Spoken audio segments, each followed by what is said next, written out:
என் உடம்பு விட்டு உயிர் போனால் எப்படி இருக்குங்கிறத அன்றைக்கி நான் நேரில் பார்த்தேன். அப்போ எனக்கு ஒரு 10-11 வயசு இருக்கும். எங்கள் அம்மா ஜிஹெச்சில் ஸ்டாஃப் நர்ஸாக ஒர்க் பண்ணாங்க.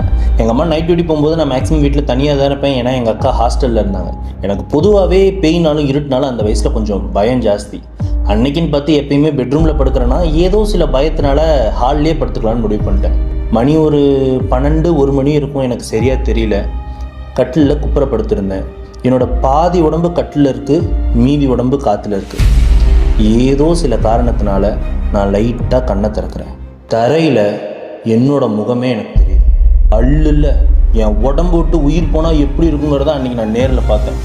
உசுரை கையில் பிடிச்சிட்டு சாமி ரூமுக்கு ஓடுறேன். பொதுவாகவே எனக்கு சாமி பக்திலாம் அப்போ இருந்துச்சு. ஆனால் அன்னைக்கு எனக்கு இருந்த சாமி பக்திக்கு அளவே இல்லை.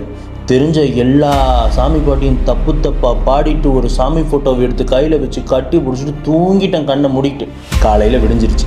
எடுத்தோன்னே இந்த கட்டில்கிட்ட போய் என்னென்னு பார்க்குறதுக்கு பயம். அவசரமாக போய் கதவை திறந்து சூரிய ஒளியை உள்ளே கொண்டு வந்தேன். கையில் ஒரு சாமி ஃபோட்டோ, வாயில் என்னென்ன சாமி பேர் வருதோ எல்லாத்தையும் உணவிக்கிட்டே அந்த கட்டில்கிட்ட போகிறேன். கீழே குனிஞ்சு பார்க்குறேன்.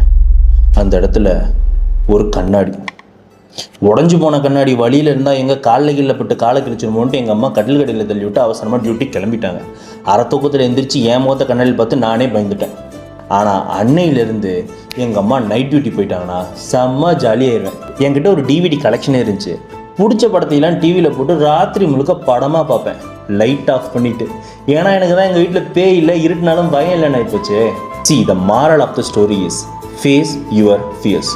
உங்கள் பயத்தை நீங்கள் ஒரு முறை எதிர்கொண்டீங்க அப்படின்னா உங்கள் வாழ்க்கை செம்ம சூப்பராக மாறிடும். இது ரேண்டம் லைஃப் கன்ஃபெஷன்ஸ் எபிசோட் 1. இந்த மாதிரி க்யூட்டான குட்டி கன்ஃபெஷன்ஸ் உங்கள் லைஃப்லேயும் இருந்துச்சு அப்படின்னா கமெண்ட் செக்ஷனில் கமெண்ட் பண்ணுங்கள். இந்த மாதிரி டிஃப்ரெண்ட்டான வீடியோஸ் பார்க்குறதுக்கு அன்பிஃபை ஒரிஜினல்ஸை ஃபாலோ பண்ணுங்கள்.